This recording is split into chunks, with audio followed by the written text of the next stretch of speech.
assalamu aleykum wa rahmatullahi taala wa barakatuhu. E bandiraɓe sehilaɓe janggiyankoɓe, en garti e windande men wattore nogas e ɗiɗi. wi noon pulaar noon bindi mum gummorto ko banggue nano faya banggue ñaamo. woni ɗon ko a mawɗo, e mawɗo, i mawɗo, o mawɗo, u mawɗo. rewi hen ko a tokoso, e tokoso, i tokoso, o tokoso, u tokoso. Ngara pooɗa a, e, i, o, u. masɗe maga si. hande noon eɗen janga alkulal ƴa. ay ƴa e ya ene nandi. sa nandama ko serdi ya e ƴa kofal mayi dow to waɗi kofgel to silna dow to waɗi ha waɗa wiya ƴa ƴa. to ko ya ɗo ko ƴa ƴa ƴa ƴa. ƴa mawɗo, ƴa tokoso, masen, ƴa, ƴe, ƴi, ƴo, ƴu. ngara pooɗa ƴa, ƴe, ƴi, ƴo, ƴu.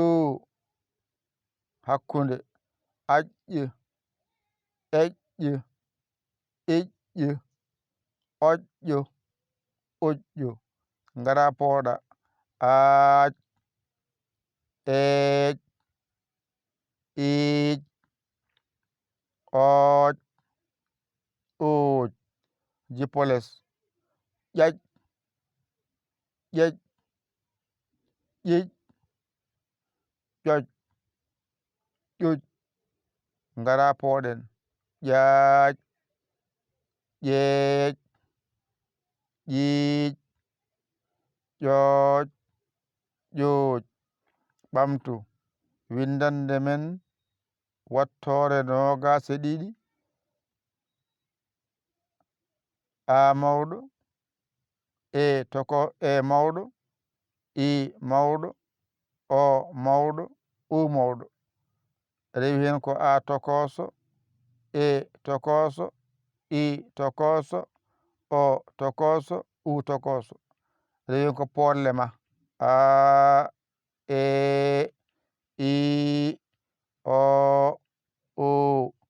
hande ɗe janga ƴa mawɗo, ƴa tokoso. holko serdi ƴa e ya? mbiya kofal. so hofani ko ya, so hofi ko ƴa. hande ko ƴa jangaten. ƴa mawɗo, ƴa tokoso, masen, ƴa, ƴe, ƴi, ƴo, ƴu. ngara pooɗen ƴa, ƴe, ƴi, ƴo, ƴu. hakkunde aƴƴe, eƴƴe, iƴƴe, oƴƴe, oƴƴo. ngara pooɗen aaj, eej, iij, ooj, uoj. jipoles ƴaƴ, ƴeƴ, ƴiƴ, ƴoƴ, ƴuƴ. jipoles ƴaaƴ, ƴeeƴ, ƴiiƴ, ƴooƴ, ƴuuƴ. ɓamtu gotol ɓaren windande men wattore nogas ɗiɗi. a mawɗo, e mawɗo, i mawɗo, o mawɗo, u mawɗo. a tokoso, e tokoso, i tokoso, o tokoso, u tokoso. ngara pooɗen a, e, i, o, u. ƴa mawɗo, ƴa tokoso.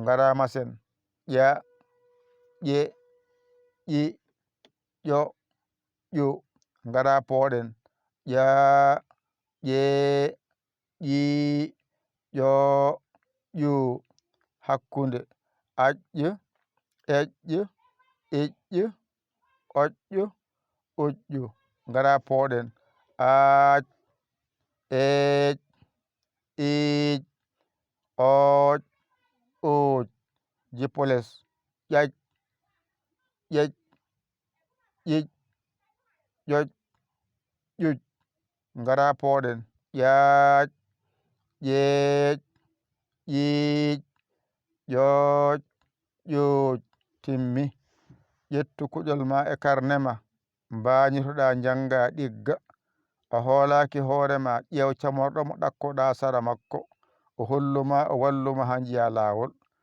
aɗa yama walluma noddu en e 00 221 77 906 14 81 mbaɗa yaya mbaɗa li jiya whatsapp o ngara caggirɗa a saggani ko ɗum jiɗmi yo Allah wallu yo Allah nawnu yo Allah reen o ko musidɗo mon giɗo mon almudo mon nder e boowal Yaya Ly ko Sénégal alhamdulillahi rabbil alamina on jarama wassalam